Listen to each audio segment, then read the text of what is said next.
하나님 우리 아버지, 천지만물을 아름답게 만드시고 우리를 지으신 하나님, 당신만이 유일하게 찬양받으실 분이시며 높임받으시기 합당하신 분임을 고백합니다. 지금 이 순간 모든 만물과 존재를 붙들고 계시는 주님의 사랑과 은혜를 찬양합니다. 주님, 저희의 믿음 없음을 용서하여 주시고 긍휼히 여겨 주옵소서. 주님의 뜻을 따르고 싶어 하지 않고 자신만 사랑하고자 했던 마음을 용서하여 주옵소서. 간절히 바라옵기는 저희에게 하늘의 소망을 주시고 하나님 없이 모든 것이 헛되고 지나가는 것이며 배설물 같은 것임을 알게 하시고 하나님만이 유일한 우리 삶의 소망이 되게 하여 주옵소서. 우리를 절망케 하고 하나님 사랑에서 끊어졌다 하는 온갖 마귀의 소리들과 마음속 깊은 정죄함과 우리로 의롭지 못하다 송사하는 모든 것으로부터 우리를 지켜주시고 예수 그리스도의 대속의 은혜와 아버지 하나님의 무한한 사랑과 긍휼을 알게 하시며 깨닫게 하셔서 참된 감격으로 주님 말씀에 순종하고 하나님 나라에 대한 소망을 충만케 하여 주옵소서. 우리 안에 하늘로부터 오는 기쁨과 평안을 허락하시고 어느 누구도 이것을 빼앗아가지 못하도록 지켜주시길 간구합니다. 주님의 부활을 기억하고 구원의 은혜와 승리를 찬양합니다. 성가교회 성도 모든 분들께 하나님께서 성령의 충만함을 허락하시고 삶의 모든 순간마다 하나님과 동행할 수 있게 하여 주옵소서. 성령 안에서 하나 되는 교회의 비밀을 저희에게 알려주시고 서로 깊이 사랑함으로 우리 안에서 하나님을 볼 수 있기를 원합니다.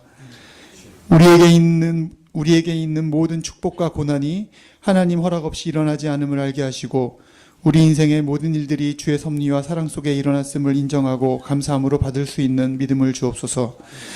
고통과 괴로움이 심할 때에도 주께서 견딜 수 있는 시험만 허락하시며 어려운 때에 피할 길을 내시는 분이심을 믿습니다. 우리 지체 중에 어려움을 당하고 계시는 분들과 더욱 깊이 만나주시고 더 하나님을 알고 사랑할 수 있는 은혜를 주옵소서. 세상은 더욱 분쟁과 혼란과 전쟁의 소문이 커지고 어려움이 깊어가고 있사오나 저희에게 담대한 믿음과 이런 환난을 이겨낼 지혜를 주시길 간구합니다. 오늘 예배에 임재하여 주셔서 우리와 함께 하시고 우리 예배를 받아 주옵소서. 말씀을 전하실 목사님께 함께하여 주시고 우리로 주님의 음성을 듣게 하옵소서. 모든 감사와 찬양을 주님께 드립니다. 이 모든 말씀 예수 그리스도의 이름으로 기도합니다.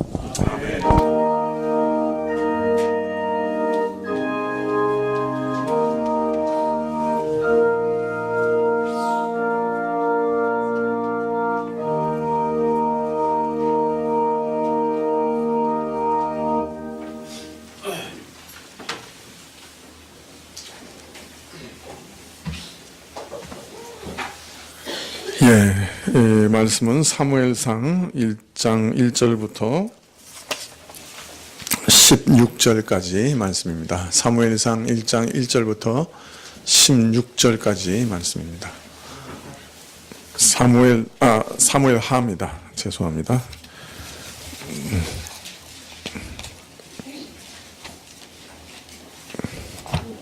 사무엘하. 네. 1장 1절부터 16절까지.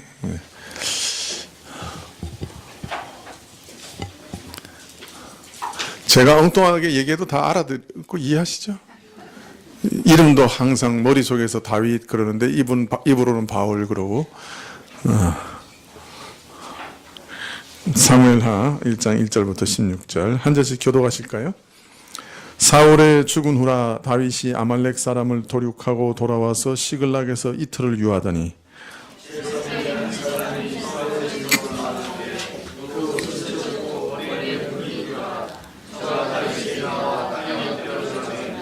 다윗이 저에게 묻되 너는 어디서 왔느냐? 대답하되 이스라엘 진에서 도망하여 왔나이다.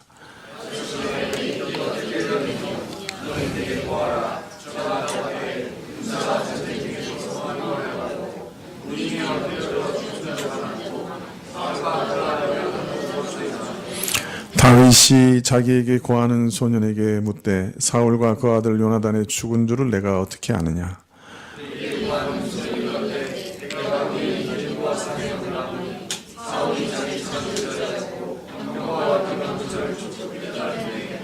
사울이 뒤로 돌이켜 나를 보고 부르시기로 내가 대답하되 내가 여기 있나이다 한즉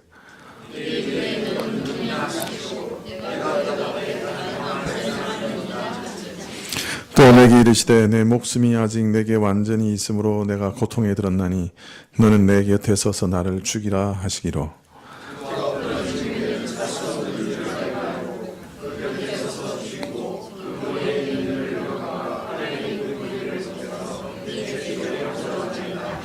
이에 다윗이 자기 옷을 잡아 찢음에 함께 있는 모든 사람도 그리하고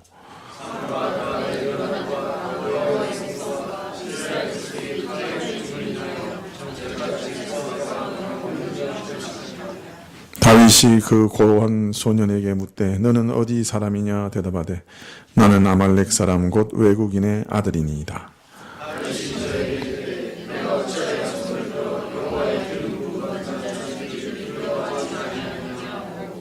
소년 중 하나를 불러 이르되 가까이 가서 저를 죽이라 하매 그가 침에 곧 죽으니라. 다윗이 저에게 이르기를 내 피가 내 머리로 돌아갈지어다 내 입이 내게 대하여 증거하기를 내가 여호와의 기름 부음 받은 자를 죽였노라 함이라 하였더라.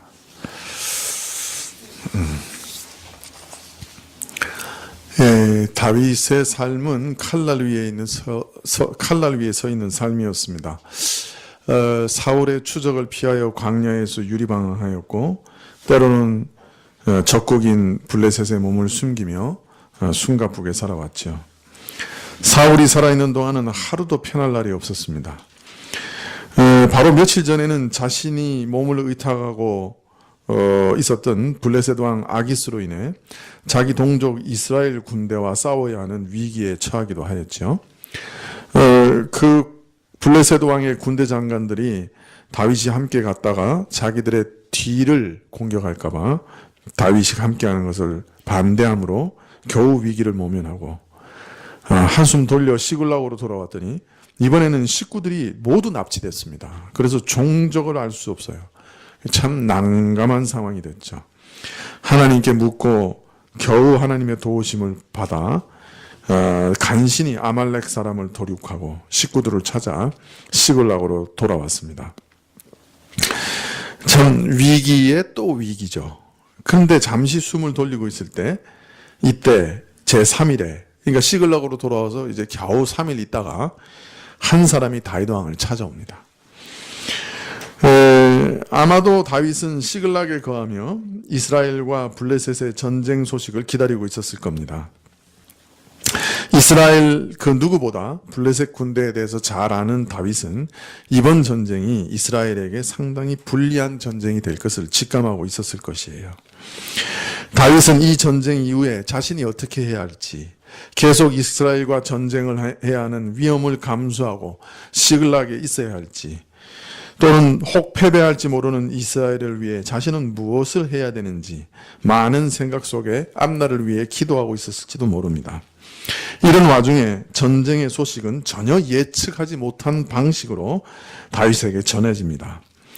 아주 특별한 한 청년이 사울의 왕관을 들고 다윗이 머물던 시글락에 나타납니다. 이 청년은 사울의 진에서 전쟁터에서 왔는데 그 옷은 찢어졌고 머리는 흙이 있었습니다.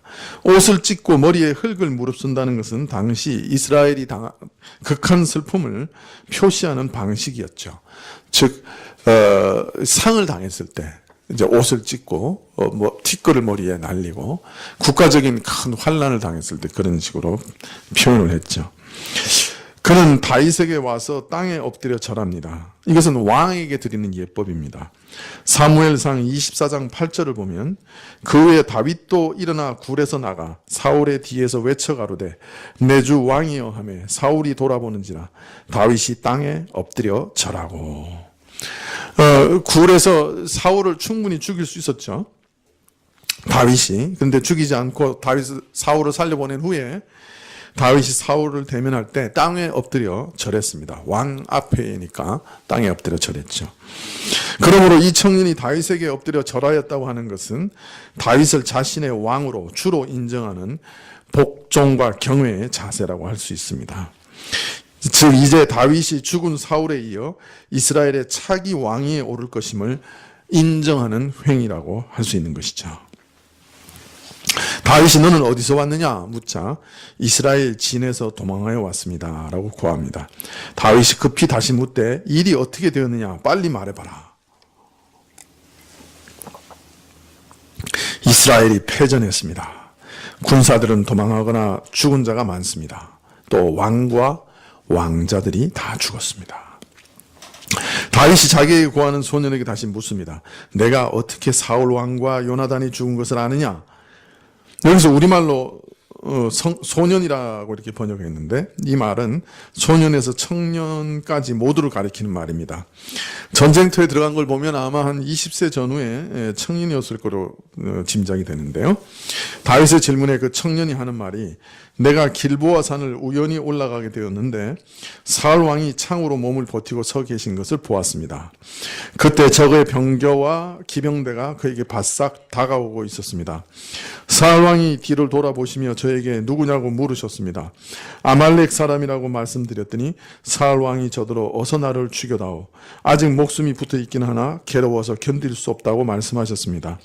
제가 보기에 다시 일어나 사실 것 같지 않아서 다가가서 명령대로 하였습니다. 그런 다음에 저는 머리에 쓰고 계신 왕관을 벗기고 팔에 끼고 계신 팔찌를 빼서 이렇게 가져왔습니다. 이 젊은이는 자기가 사울을 죽였다고 주장을 했는데 사무엘상 31장에는 사울이 스스로 자기 칼 위에 몸을 던져 목숨을 끊었다 이렇게 기록되어 있습니다. 왜 이런 기록의 차이가 났을까요?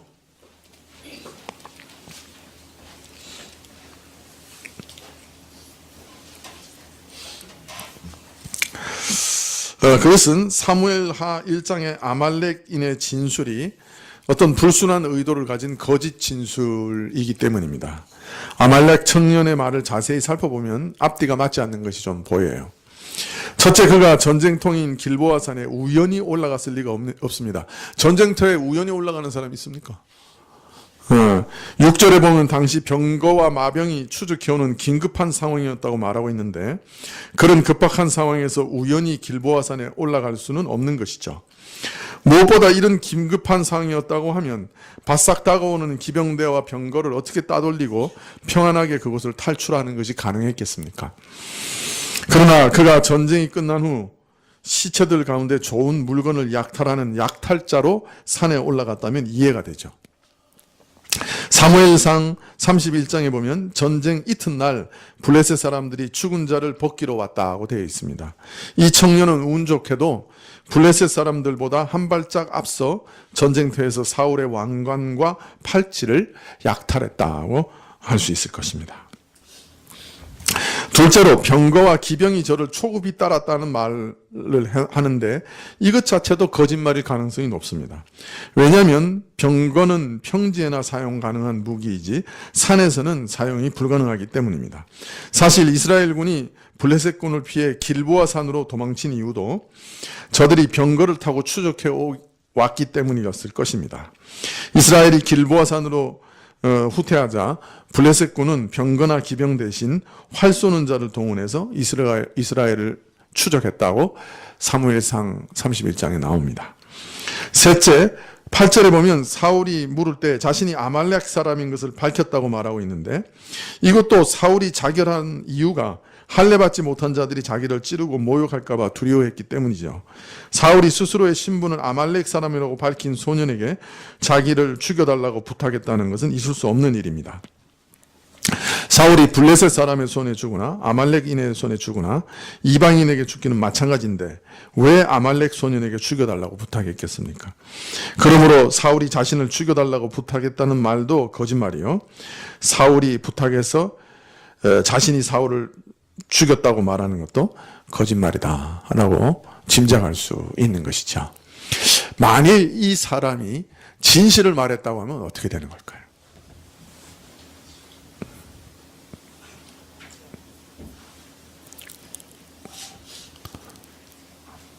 사울은 일단 활에 맞아서 중상을 입었어요. 그리고 자기 병기를 들고 다니는 부관에게 나를 찌르라고 명령을 합니다. 근데 부관이 자기 상관을 찌르는 것이 쉽겠습니까? 그러니까 주저하니까 어떻게 했어요?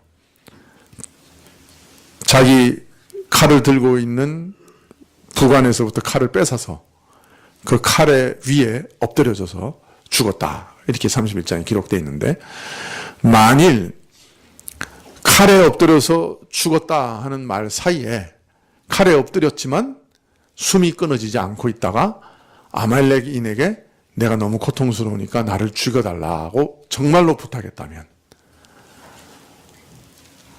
31장에 그 장면을 생략하고 있다면 사울의 죽음은 너무나 비참한 거죠.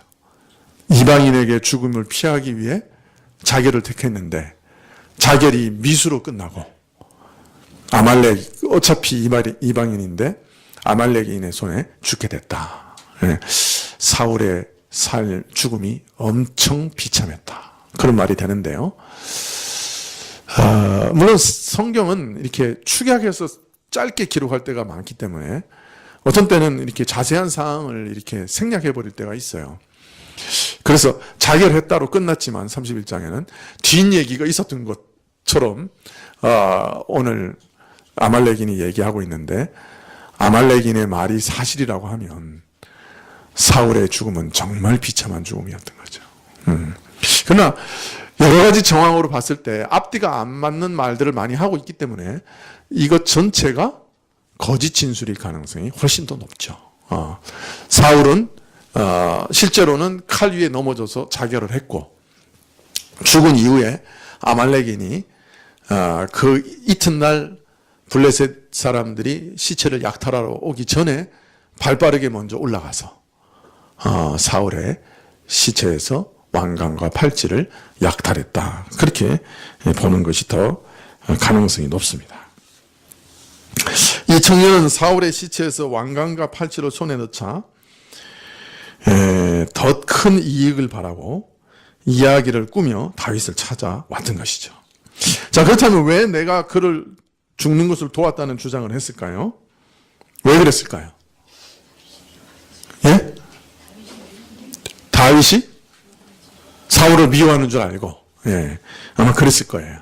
근데 아마 첫 번째 이유는 제가 시체를 약탈하러 올라갔다가 사울의 왕관과 팔찌를 취했습니다라고 말하면 다윗이 좋아했을까요? 싫어했을까요? 이 도둑놈. 그랬을까요? 그럼 자기 체면도 안 쓰는 거죠. 저 시체 약탈자입니다. 이런 얘기니까요. 여기서 참고로 왕관은 이 전투하는 투구에 이렇게 띄우는 얇은 띠를 말한 것 같아요. 이 왕관을 쓰고 전투를 할 수는 없잖아요. 예. 만일 자신이 시체에서 왕관과 팔찌를 훔쳤다고 하면 오히려 다윗이 진노를 살 수도 있을 것이었어요. 그래서 이야기 진행에 있어서 자신의 역할을 확대하고 영웅적으로 부각시키고자 하는 마음이 있었던 것이죠. 이 약삭 빠른 사람은 사울의 불행과 죽음을 자기 개인의 영달과 맞바꾸려고 했던 것이죠. 그런 일을 획책하는 데 주저함이 없었고, 그래서 사실을 왜곡해 버렸던 것이죠. 참 머리가 순간적으로 잘 도는 사람이에요. 자기가 사울의 왕관과 팔찌를 손에 넣는 순간 어떻게 했어요? 이야기를 설계해냈죠.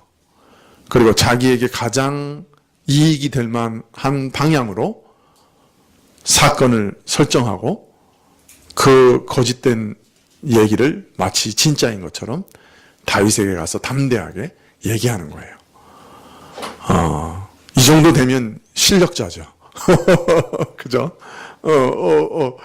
이야기를 꾸밀 기획력도 있고, 그것을, 그 거짓을 전할 수 있는 실행 능력도 있고, 얼굴색 하나 안 변하고 말할 수 있는, 그죠? 담대함도 있고, 이 정도면, 이런 사람 신하로 놔두면 나중에 아주 골치 아파져요. 이런 사람들이 재상이 되죠, 보통. 그죠? 이런 사람들이 재상이 되는 거예요. 적당히 속일 줄도 알고, 적당한 담대함도 있고, 적당한 상상력도 있고 적당한 기획력도 있고 그리고 사람의 심리도 읽을 줄 알고 이런 사람은 정치가예요. 그리고 재상감이죠. 여러분은 어떻습니까? 다 재상감이 아닌 것을 감사하셔야죠. 이제. 자, 이유가 어떻든지 간에 이 청년은 사울의 왕관과 팔찌, 진짜 사울이 사용하던 진품을 가져왔어요. 만약 이것이 가짜였다면 다윗이 단번에 알아봤을 거예요. 물건을 가져온 이유는 뭐예요? 왜 이 사람이 이것을 다윗에게 가져왔어요? 사울의 아들한테 가져갈 수도 있는데 왜 다윗에게 가져왔어요? 예? 다윗이 왕이 될 줄 알고 플러스 자신이 다윗을 왕으로 만드는 사람이 되려고, 킹메이커가 되려고. 그 왕의 신물을 가져온 거예요. 옛날 같으면, 우리나라 같으면 옥새를 가져와서 왕에게 탁 준단 말이에요. 그럼 왕이 될 사람한테. 그럼 그 말은 뭐예요? 당신이 왕으로 등극하십시오. 그 만일 다윗이 그때 면류관 딱 받아서 쓰고, 그죠? 팔찌 딱 받아서 끼고, 그럼 어떻게 되는 거야? 내가 드디어 왕이다. 이렇게 얘기하는 거고. 이 사람 어떻게 되는 거야? 1등 공신이 되는 거죠. 그 목적으로 온 거예요. 자신이 왕을 만드는 사람이 되기 위해서 온 거예요.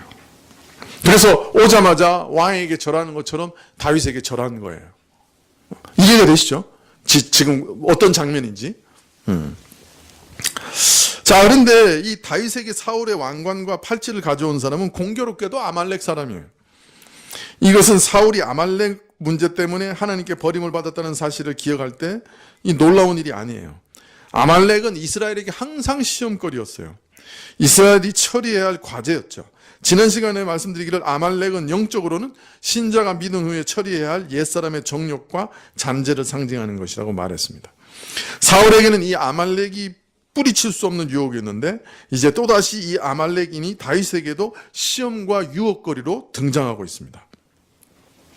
사울의 죽음이 다윗에게 어떤 기회가 될 것인가를 생각하면 이 아말렉 청년의 행위는 간교하고 약삭빠르기 그지없습니다. 만일 그가 자기 대적이 죽었다는 것을 인하여 기뻐하고 그 죽음의 소식을 알리는 자를 반가이 맞이했다면, 다윗이 그렇게 했다면 어떻게 됐을까요? 다윗은 한낱 원수가 멸망하고 그로 인해 왕권을 거머쥐는 일에 열망을 가진 사람으로 판명되고 말았겠죠. 막 기다렸다가 사울이 죽었구나. 할렐루야. 그러면 딱 왕으로 딱 등극하는. 그런 사람들이 이스라엘 사람들 눈에는 어떻게 보였을까요? 만일 그가 흔쾌히 아말렉인의 손에서 왕의 표식인 왕관과 팔찌를 건네받았다면 그것은 다윗의 일생에 씻을 수 없는 오명을 씌운 일이 되었을 겁니다. 어쩌면 이것은 마귀가 예수님을 유혹한 것과 비견될지도 모릅니다. 마귀가 또 그를 데리고 지극히 높은 산으로 가서 천하 만국과 그 영광을 보여 가로되 만일 내게 엎드려 경배하면 이 모든 것을 내게 주리라. 마귀가 그리스도를 유혹했던 사건과 비슷합니다. 이처럼 이 아말렉인은 사울의 죽음을 구하는 사자로 등장하고 또 다윗으로 하여금 스스로 이스라엘 왕권을 취하도록 유혹하는 유혹자로 지금 등장합니다. 아말렉인의 등장은 우리를 긴장하게 만듭니다. 다윗이 어떻게 반응할까? 이 유혹에 어떻게 대응할까? 혹시 다윗도 유혹의 덫에 덜커덕 걸려들진 않겠는가? 이 다윗의 인생에 보면 어떻습니까? 주기도문에서 시험에 들지 말게 하옵소서라는 기도를 평생 해야 된다는 것을 이해할 수 있어요. 그죠? 연속이에요. 그죠? 이스라엘과 싸워야 되는 시험. 가족을 다 잃어버릴 뻔한 시험. 이번에는 완전히 거꾸로, 완전히 역이지만 왕으로 등극하라는 시험. 네. 끊임없는 시험의 연속이죠. 그러나 다윗은 하나님이 함께 하셔서 이 유혹을 물리치고 승리합니다. 이제 오늘 그것을 우리가 볼 수 있습니다. 청년이 착각한 게 뭐였어요? 뭘 착각한 거예요? 청년은 사울의 왕관과 팔찌를 발견하는 순간 일생일대의 기회가 왔다는 것을 직감했어요. 인생에 결코 다시 올 수 없는 기회를 붙잡았다는 것을 알았어요. 그런데 이 청년이 알지 못했던 또 다른 변수가 있었어요. 그게 무엇이에요? 기회는 일생일대의 기회인데 무엇을 그는 계산해 놓지 못했어요. 뭘 넣지 못한 거예요? 지금 왕관을 가지고 가려고 하는 다윗이 누구인지를 몰랐던 거예요. 이게 일생일대의 실수예요, 사실은. 이것을 사울의 아들에게만 가져갔어도 차라리 먹고는 살았을 거예요. 이 사람은 다음 왕권을 가질 사람은 다윗이라고 하는 대단히 중요한 안목과 식견을 가진 사람이었어요. 여러분, 다음번 대통령이 누가 될지 지금 아는 분 계십니까, 여기? 예? 여기 다음번 우리나라의 대통령이 누가 되는지 아는 사람 여기 계세요? 하나님이 누구를 다음번 대통령으로 세울 것이라고 지금 계획하고 있는 걸 아시는 분 여기 계세요? 혹 아시는 분 있으면 저한테만 얘기해 주세요. 자, 그런데 문제는 하나님께서 다윗에게 기름 부으시고 다윗이 다음번에 왕이 될 것이라고 하는 식견이 있었어요. 이 식견이 대단한 거는요, 우리가 2장에 가서 보면 알아요. 2장에 보면 11개의 이스라엘 지파가 사울에게 붙어요. 사울 왕과에 붙어요. 하나님이 다윗에게 왕권을 약속하셨다는 걸 뻔히 알면서도 그쪽으로 붙어요. 그쪽이 승산이 있다고 생각한 거예요. 이게 그 당시 다윗을 선택한다고 하는 게 쉬운 일이 아니에요. 다윗은 이미 블레셋에 한번 붙었어요. 사람들이 어떻게 생각했겠어요? 저 사람 좀 이상해. 왜 블레셋에 가서 붙어? 그 한마디면 끝나는 거예요. 이스라엘에서. 어떤 면에서는 치명적인 약점을 가졌어요.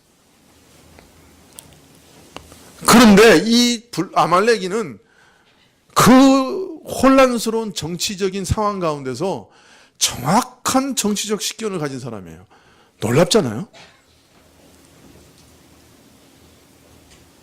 우리야 성경 다 알고 있고 그 다음에 다윗이 왕된 거 다 알고 있으니까 그죠? 이거 뭐 이 사람이 뭐 다윗에게 왔는 거 뭐 당연하지 이렇게 생각할지 모르지만 그 당시는 아직 누가 왕인지 아무도 모르고 뭐 사울이 누구 왕을 지명한 것도 아니고 정치적인 움직임이 어떻게 될지도 모르는 그런 혼란한 상황이고 다윗도 처신이 별로 이렇게 그죠? 명백하지도 않고 명쾌하지도 않고 흠결도 있고 이런 거예요. 자, 그런데 이 사람은 다윗에게 왔어요. 얼마나 정치적인 식견이 괜찮은 사람이에요. 이 정도 정치적 감각만 있어도 좋겠어요. 국회의원 하잖아요, 그럼.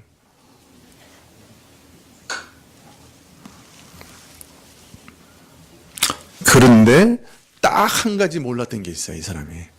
정치적 식견도 있고, 돌아가는 정세도 파악할 줄 알고, 자기에게 일생일대의 기회가 왔다는 것도 알았어요. 그런데 뭘 몰랐느냐? 정작 자신이 달려가고 있는 다윗이라는 사람이 누군지를 몰랐어요. 그리고 다윗의 하나님이 누구신지를 몰랐어요. 이게 이 사람을 죽음으로 내몬 절대적인 원인이에요. 요인이에요. 이 사람은 다윗이 사울의 뒤를 이어 이스라엘이 왕이 되고 싶어서 안달난 사람으로 착각하고 있었어요. 그래서 그는 자신이 다윗의 왕이 되는 길을 방해하는 자를 제거했다고 사울의 왕권을 상징하는 물건을 다윗에게 가져오면 이스라엘이 차기 왕으로 지명받고 있는 그에게 큰 포상을 받을 것이요 그가 왕위에 앉으면 자신은 큰 공신이 되어 그의 은총을 받으며 그의 정권에 참여할 것이라고 기대했을 겁니다. 다윗의 마음도 자신의 간교하고 사악한 마음과 같을 것이라고 기대하며 길보아에서 시글락까지 먼 길을 쉬지도 않고 달려왔습니다. 밤이나 낮이나 빨리 가서 이것을 바치면 다윗이 자신이 전해주는 소식을 듣고 크게 기뻐할 것이라는 부푼 꿈을 꾸며 찾아온 것입니다. 그러나 이것은 완전한 오판이었어요. 거짓말이 성공할 것 같았지만 오래가지 못합니다. 다윗의 첫 반응은 틀림없이 이 아말렉 사람의 간담을 서늘하게 했을 겁니다. 다윗은 아말렉인이 기대하는 것과는 달리 기쁨으로 흥분해 들뜨기보다 애통하고 흐느끼기 시작했습니다. 그 마음이 얼마나 애통했는지, 그것이 얼마나 강력했든지 주위에 있던 모든 사람들마저도 애통하게 만들었습니다. 기뻐할 만한데 오히려 이제 고생은 끝이다. 드디어 다윗이 왕이 될 것이니 이제 우리는 큰 부귀영화를 누릴 것이다. 부하들은 기뻐할 만한데 다윗의 애통이 얼마나 참 컸으면 함께한 사람들도 같은 마음을 가지고 슬퍼하게 만들었습니다. 사무엘하 1장 11절에 이에 다윗이 자기 옷을 잡아 찢음에 함께 있는 모든 사람도 그리하고 사울과 그 아들 요나단과 여호와의 백성과 이스라엘 족속이 칼의 죽음을 인하여 저녁 때까지 슬퍼하며 울며 금식하니라. 아마 아말렉 청년은 몹시 당황해서 속으로 외쳤을 거예요. 아니, 다윗이 축제를 벌리지까 기대했는데 왜 축제를 벌리지 않지? 화해할 수 없는 오랜 원수가 죽었는데 왜 다윗은 왕관을 쓰고 팔고리를 착용하고 왕처럼 행세하지 않지? 아니, 왜 저렇게 애가를 부르고 금식하고 슬퍼하고 눈물을 흘리지? 아마 몹시 당황했을 겁니다.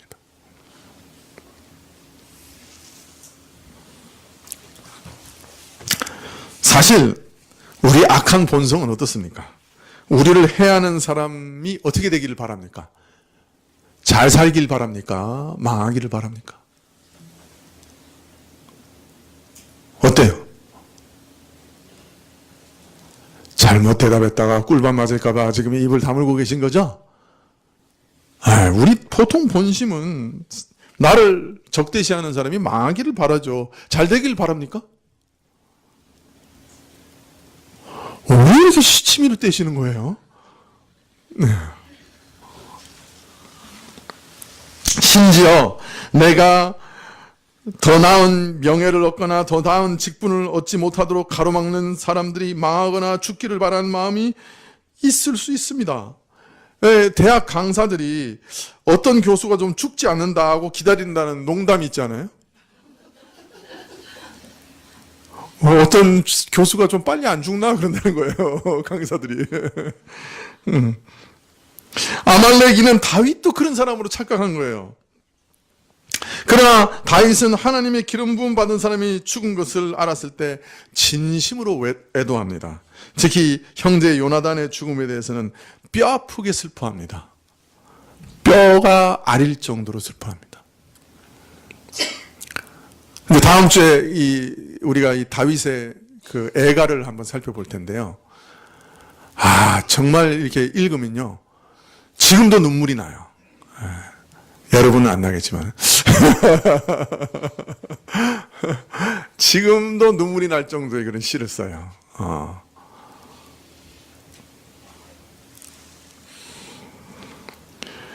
또 어떤 사람들은 다윗의 태도를 정치적 쇼로 생각합니다. 위선적인 쇼라고 생각하는 거예요.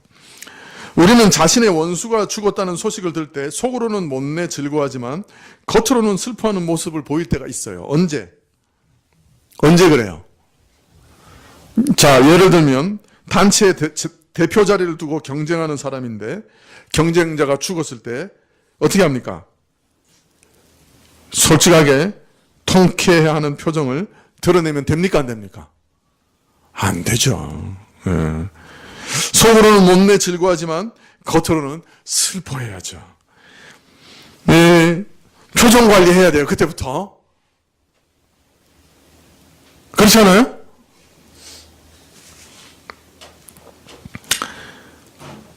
자신이 이득이 되는 소식을 듣는 순간 표정 관리에 들어가지 못하는 사람은 단체장의 자격이 없는 사람이에요. 그때부터는 슬퍼하면서 예의를 차리는 게 이 정치인의 그 정치력이에요. 그래서 트럼프가 욕도 먹는 거예요. 맥케인이 죽었을 때 가서 조문을 해야 되는 거예요. 트럼프가 쫓겨난다고요. 그러면 상원 의원들이 쟤는 정치가가 아니야. 저 예의가 없어. 표정 관리도 못하는 애가 무슨 나라를 다스려.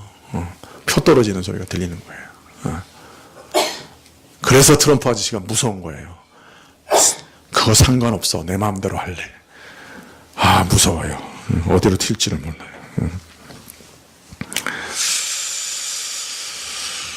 애도의 표정 없이 자신의 유익만 생각하며 즐거워하는 것은 매우 치졸한 행동으로 사람들이 여길 겁니다.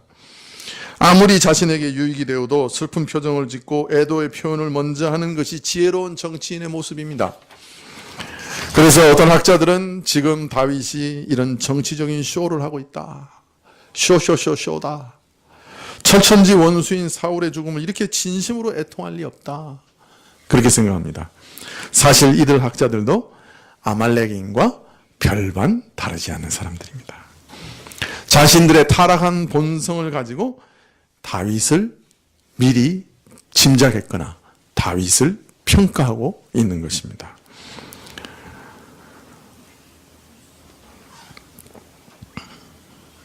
다윗이 결코 사울의 죽음을 애통할 수 없다. 그러나 우리가 다음 주에 이제 자세히 살펴보겠지만은 다윗은 정말 슬퍼했습니다. 다윗은 슬퍼한다는 게 뭔지 아는 사람이었습니다. 눈물이 뭔지 아는 사람이었습니다. 국가가 슬픈 일을 당했을 때, 교회가 아픈 일을 당했을 때 하나님 앞에서 어떻게 해야 되는지 아는 사람이었습니다. 울 줄 아는 사람이었습니다. 이거 굉장히 중요한 거예요. 네, 다음 주에 말씀드리겠지만은 울음이라고 하는 것은 인간에게 있어서 굉장히 중요한 것입니다. 우리에게 진짜 문제는 울어야 할 때 울지 못하는 것이라고 생각이 들어요.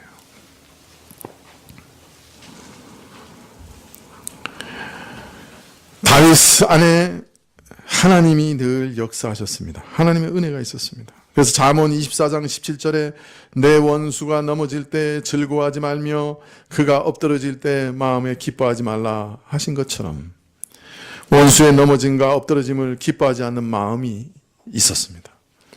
다윗은 사울이 죽었다는 소식을 듣고 선한 의지에서 나는 진정한 슬픔을 가졌습니다.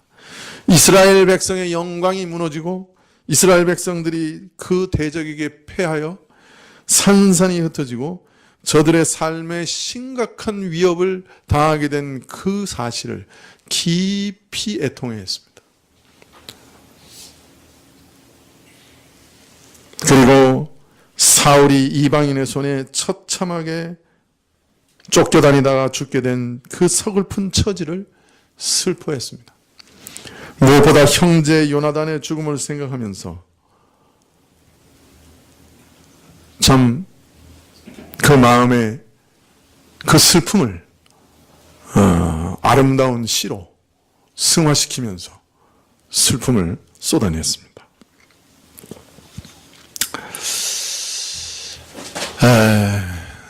이 아말렉 청년이 또 알지 못했던 것은 다윗이 자신이 부여받은 그 왕권의 무게를 매우 심각하게 느끼고 있었기 때문에 그 왕이 되는 그 일을 그렇게 기뻐하지 않았다는 거예요. 우리 같으면 드디어 내가 왕 됐구나 할렐루야 하고 기뻐했겠지 모르지만 다윗은 그 왕권이 가진 무게가 얼마나 무거운지 아는 사람이었어요. 세상적인 부요함과 권세를 얻게 되었을 때 성도들은 기뻐 날뛰지 않습니다. 성령이 제어하고 계세요. 왜냐하면 그 모든 것이 사실은 하나님 앞과 사람들 앞에 자신의 책임을 몹시도 증가시키는 것임을 알기 때문입니다. 그리고 더 많은 시험을 받게 될 것을 알고 행해야 할 일들이 많아지고 마음을 써야 할 일들이 많아지는 것을 알고 있기 때문에 하나님이 맡기시는 것에 대해서 감사하지만 그것 때문에 기뻐 날뛸 수는 없는 것이죠. 무거운 짐이 내게 주어졌는데 그것이 뭐 그리 큰 기쁨이 됩니까? 아이고 하나님, 제가 이것을 잘 감당할 수 있겠습니까? 하나님 도와주십시오. 오히려 절절한 기도가 나오겠죠. 기뻐 뛰놀며 잔치를 하겠습니까? 신자는 재물이나 권세가 늘어도 거기 마음을 빼앗기지 않습니다. 사실 그렇습니다. 그것은 내가 책임을 더 많이 져야 한다는 말이기 때문입니다. 재물이 내 겁니까? 하나님 것인데요. 하나님이 뜻대로 잘 사용하고 가야 되는데요.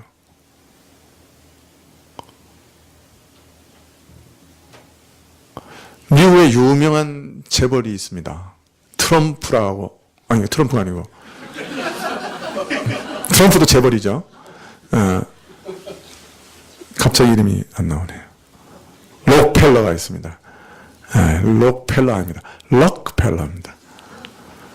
뉴욕에 갔다가 록펠러 빌딩 앞에서 만나게 했습니다. 일행을. 아무리 찾아도 찾을 수가 없어서 미국 사람 붙잡았습니다. 록펠러 빌딩이 어딥니까? 5사람을 물어봤는데 못 알아하더래요. 황당하더라고요. 그래서 6번째 리치스트 맨이었다고. 록펠러 빌딩 아니냐 그랬더니 이 사람이 아하 록펠러 아직도 기억납니다. 그 사람 록펠러가 뭐라 그랬냐면 부자라고 살다가 신자가 부자로 살다가 부자로 죽는 것은 참으로 창피한 일이다. 그렇게 얘기했습니다. 하나님께 책임을 지는 거예요. 권세도 부귀도 내가 하나님께 책임을 지는 거예요. 하나님의 것이니까 어떻게 그것을 잘 사용하는지 책임이 더 쏟아지는 거라고요. 그래서 신자는 권세가 높아져도 재물이 늘어도 거기 치심치 않는다 그래요. 거기 마음을 빼앗기지 않는다 그래요. 그것이 나를 흔들지 못한다. 오히려 하나님이 내게 이런 무거운 짐을 더 주시니 내가 이걸 어떻게 잘 감당할 수 있을까? 그걸 고민하는 거예요. 그러니까 바울이 이제 내가 드디어 왕이 됐구나. 잔치 벌일 생각이 어디 있겠어요? 잔치 벌렸네. 그렇게 못하는 거예요. 아이고 이거 너무 무거워서 이거 어떻게 하냐. 그렇게 두려워하는 거예요. 그래서 다윗이 사울의 죽음을 뛸 듯이 기뻐할 것이다. 이 생각은 이 아말렉인의 오해였어요. 자, 슬픔이 진정된 다윗은 아말렉 사람을 불러들여서 다시 신문합니다. 너 어디 사람이냐? 저는 이스라엘 땅에 거주하는 아말렉 사람, 곧 외국인의 아들입니다. 여기서 외국이라는 말은 이스라엘에 임시로 체류하는 타국이라는 말하고는 다른 말이에요. 이 말은 어떤 면에서 요새 말하면 영주권 받은 사람이에요. 아말렉계 이스라엘 사람이에요. 맞아요. 권사님 말대로. 그러니까 이스라엘에 정착해가지고 그 사회에 동화된 이방인이에요. 그래서 이들이 개종할 경우에는 이스라엘인과 다름없이 율법에 대한 책임을 지고 율법의 보호를 받습니다. 땅을 소유하는 것을 제외하고는 이스라엘 사람들하고 모두 똑같은 권한과 의무를 가지는 사람입니다. 자, 그렇기 때문에 이 아말렉인은 이스라엘의 종교와 사회에 대해서 잘 이해하고 있었을 거예요. 그리고 하나님의 기름 부음을 받은 자로서의 왕의 지위와 역할도 알고 있었을 겁니다. 그래서 이 백성이 왕의 기름 부음 받은 자를 몹시 존중한다는 것을 알고 있었을 거예요. 그래서 아말렉인에게 다윗이 이렇게 호통을 칠 수 있습니다. 내가 어찌하여 손을 들어 여호와의 기름 부음 받은 자 죽이기를 두려워하지 아니하느냐. 이 사람이 전혀 낯선 이방인이면 여호와의 기름 부음 받은 자가 누군지도 알지 못했을 거예요. 그러나 이 사람은 이스라엘 사람과 진배 없는 아말렉인이었기 때문에 네가 어떻게 기름 부음 받은 자를 손을 댈 수 있느냐 하고 실책한 거예요. 이제 그는 함정에 걸려들었습니다. 자기 입으로 자기 죄를 시인했으니 말입니다. 사울을 죽였다고 고백한 것은 여호와 한 분 외에는 손댈 수 없는 기름 부음 받은 사람을 죽였다는 것을 시인한 것이었습니다. 동시에 이 아말렉 청년이 살인과 반역죄를 저질렀으며 심지어 하나님의 특권까지 찬탈한 것을 고백한 것입니다. 다윗은 여러 번 기회가 있었지만 사울을 죽이지 않았습니다. 그 이유는 바로 그가 하나님의 기름 부음을 받은 사람이었기 때문이죠. 하나님이 선택하여 세운 자이기 때문에 하나님만이 처리하시기를 기다렸습니다. 하나님이 세운 자이시니 허무는 자도 하나님만이 하실 수 있다고 다윗은 믿었습니다. 이 아말렉 청년은 그가 가지고 온 증거, 멸관과 팔찌 때문에 유죄 판결이 확정되고 말았습니다. 그것이 분명한 증거가 되었지요. 다윗은 바로 이 증거들에 입각하여 사형 판결을 내립니다. 소년 중 하나를 불러 이르되 가까이 가서 저를 죽이라 하매 그가 침에 곧 죽으니라. 16절에 다윗이 저에게 이르기를 내 피가 내 머리로 돌아갈지어다. 내 입이 내게 대하여 증거하기를 내가 여호와의 기름 부음 받은 자를 죽여노라 함이라 하였더라. 다윗은 아말렉 청년이 어느 정도 과장된 자랑을 하고 있다는 것을 짐작했을 것입니다. 그러나 자신의 입으로 사울을 죽였다고 시인한 만큼 피를 흘린 책임은 바로 너 자신에게 있다라고 말하게 되었던 것이죠. 우리는 이 말씀에서 한 가지 교훈을 얻어야 할 것입니다. 우리는 아말렉인처럼 자신이 한 일이 자랑스러운 일인 것처럼 떠벌리기 잘합니다. 그러나 약삭빠른 자기 자랑이 파멸적인 결과를 종종 가져올 수 있음을 명심해야 합니다. 처음에는 다른 사람들보다 앞서 나가고 모든 것을 거머쥐는 것처럼 보일지라도 무너지는 날에는 그 척추뼈가 부러지고 맙니다. 신자는 그 어떤 것도 자랑하지 말아야 됩니다. 자기의 선함이나 자기의 부귀나 자기의 명예나 그 어떤 것도 자랑하지 말아야 합니다. 오늘 아침에 우리가 호세아서의 말씀을 읽으면서 시작했는데요. 너는 아무것도 자랑하지 마라. 부귀도 자랑하지 마라. 너의 권세도 자랑하고 능력도 자랑하지 마라. 오직 뭐만 자랑하라고요? 여호와 하나님이 인자와 공의와 자비를 베푸시는 분인 것을 아는 것을 자랑하라. 그렇습니다. 우리가 자랑할 때는 정말 조심해야 합니다. 자랑할 때 입을 막으십시오.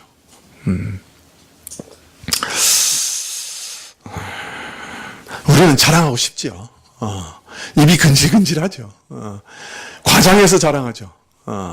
그러나 하나님 그거 기뻐하지 않으십니다.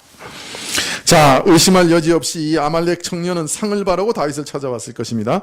그리고 그는 자신의 행동으로 인해 어떤 처벌도 받지 않을 것이라고 확신했습니다. 사울이 고통스러워 죽여달라고 명령했으니 내가 순종한 것뿐인데 누가 나를 책잡겠느냐. 이제 나는 다윗과 함께 충성을 선언하는 최초의 사람이 될 것이요 이후에 계속해서 이 사실을 자랑하면서 영화롭게 살 수 있을 것이다 하고 기대했을 것입니다. 그러나 그의 기대와는 달리 그는 다윗의 손에 사형 선고를 받는 최초의 사람이 되었습니다.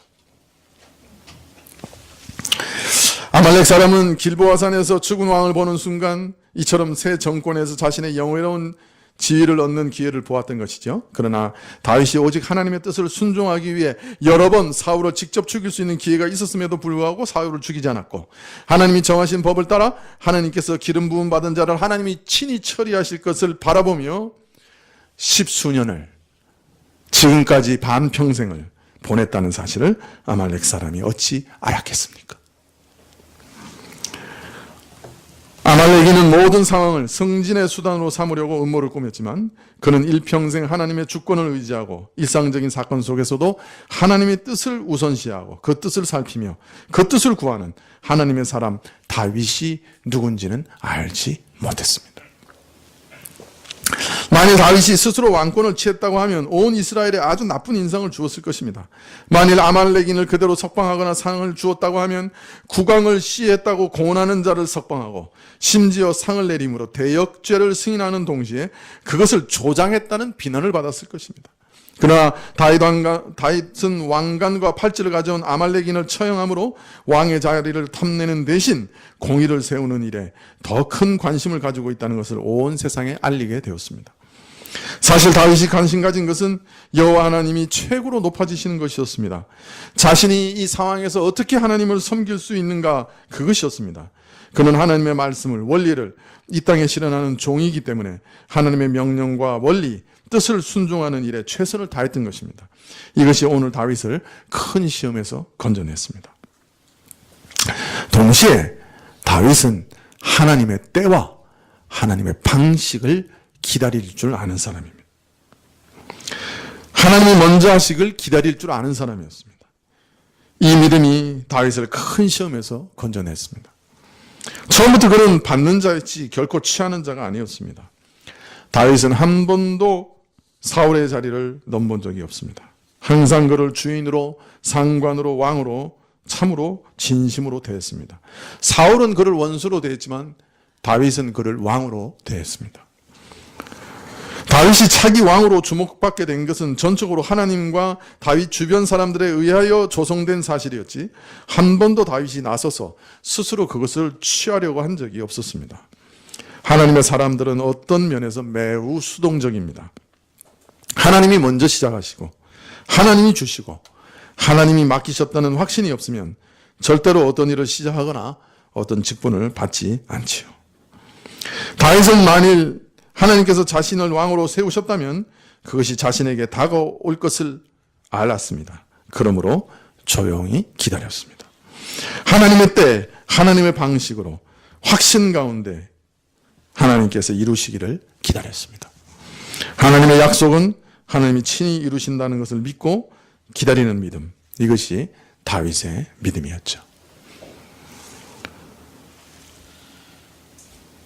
주의 뜻이면 내가 이 일도 하고 저 일도 하리라.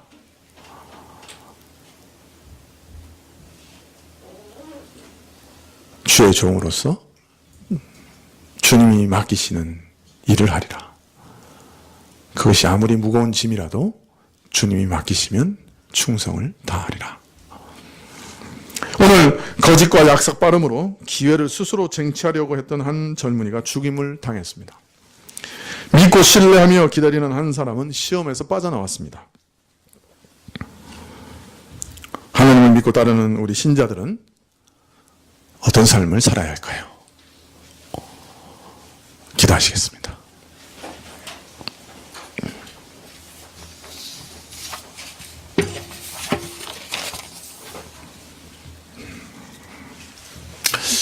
주님, 우리는 기다릴 줄 모릅니다. 그리고 이 세상의 평가를 따라다닙니다. 영원한 나라의 평가는 우리에게 아직 관심이 없습니다. 주께서 불쌍히 여기시고 영원한 나라, 영원한 하나님의 평가를 항상 생각하며 그 일을 가장 염두에 두며 하나님의 눈을 의식하며 하나님의 법을 따라 살아가는 자들이 될 수 있도록 도와주십시오. 하나님의 선한 일을 기다릴 줄 아는 인내를 주시고 하나님의 때를 기다리며 또한 발견할 수 아는 지혜를 허락해 주십시오. 약삭빠름과 번쩍이는 것들을 의지하다가 멸망하는 자들이 되지 않도록 도와주십시오. 예수님의 이름으로 기도합나이다. 아멘.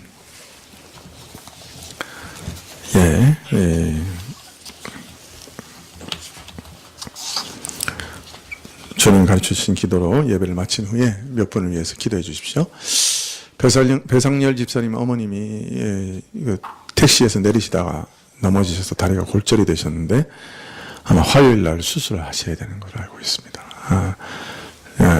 좀 잘 수술이 되고 또 회복할 수 있도록 또 교회에서 복음을 전해서 믿으신 분인데 그 믿음을 계속 유지할 수 있도록 주님께서 지켜주시도록 위해서 기도해 주십시오.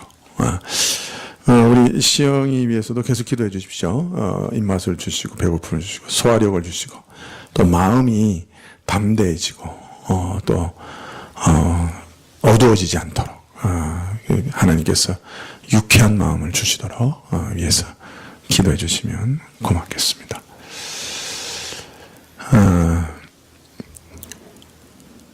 네, 이 두 분 위해서 주님 가르친 기도로 예배를 기도하고 예배를 마치겠습니다. 하늘에 계신 우리 아버지시여, 이름이 거룩히 여김을 받으시오며 나라의 임하옵시며 뜻이 하늘에서 이룬 것 같이 땅에서도 이루어지이다. 오늘 우리에게 일용할 양식을 주옵시고 우리가 우리에게 죄 지은 자를 사하여 준 것 같이 우리 죄를 사하여 주옵시고 우리를 시험에 들게 하지 마옵시고 다만 악에서 구하옵소서. 대개 나라와 권세와 영광이 아버지께 영원히 있사옵나이다.